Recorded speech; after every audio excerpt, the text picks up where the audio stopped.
All right. So this is my organizational flow chart.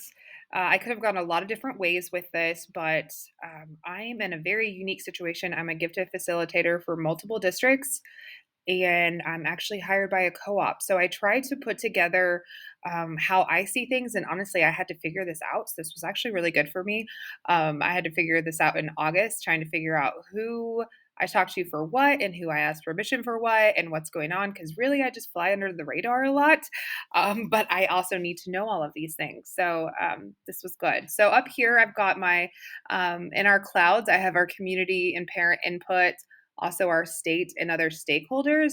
I don't have them actually branched in, but I think they make a lot of input. They make a lot of decisions, even if it's just influentially. So I have them floating up there. They're always kind of putting in their 2 cents. Of course, we have our board of education down to our superintendent. From here, mine breaks off into two different entities. I have my main high school principal, and I have, for me, this is in one certain school. This is the one that my contract is through. So this one does my observations, does my check-ins. I do all my paperwork with this one. So I really did this. I talk to my other principals and I communicate with them, but I really am not under any of their control or any of their realm. I also over here then have the director of special education. So this is basically like our principal or our president of our co-op organization, and they are very much on the same level. Both under our, they both work with our district, multiple districts, but very separated still.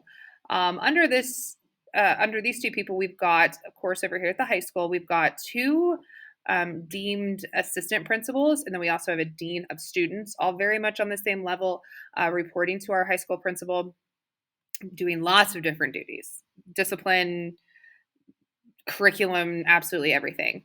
And then director of special education underneath her is our assistant director of special education. This is the one that I actually communicate to with more. She trains us, she says a lot of those things, but still kind of on that same level. Underneath that, we branch out. Of course, could have done a lot of, I could listed out every single person, but that would be crazy. So I really classified it kind of like we see on lots of other things. So I have our certified staff here. So we've got all of our general education teachers. Here at our school, we've got a couple of different academies. We've got a virtual academy, we've got an innovation academy. So we also have extra like specialists that aren't principals, but they're still kind of down here. We also have our classified staff. So we've got our, the people in the office and the people in the lunchroom and all those that help make the school go round, but aren't necessarily a teacher. They still report to the same people and I think are very still much on the same level. And then over here under our co op, we have this group over here of the support staff that actually has nothing to do with this school. They are just with the co op, but they communicate with students and they're there for the students. Now they're going to communicate over here, but they really don't have any business over here. They're completely with the co op. And then you've got me right here, all of these sped teachers, and we are caught in the middle sometimes, but we are connected to all of them. So it's a little crazy, but we report to a little bit of everybody.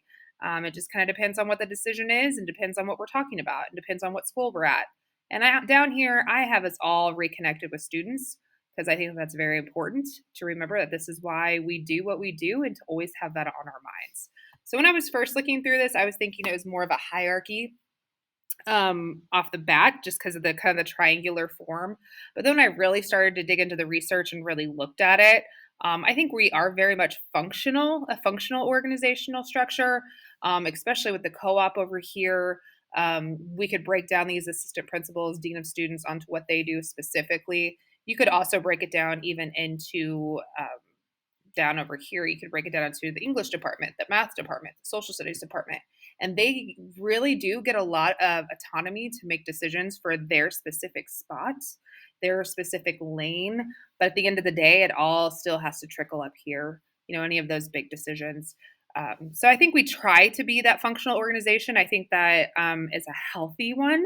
I think there are some situations where we are still going to see that hierarchy.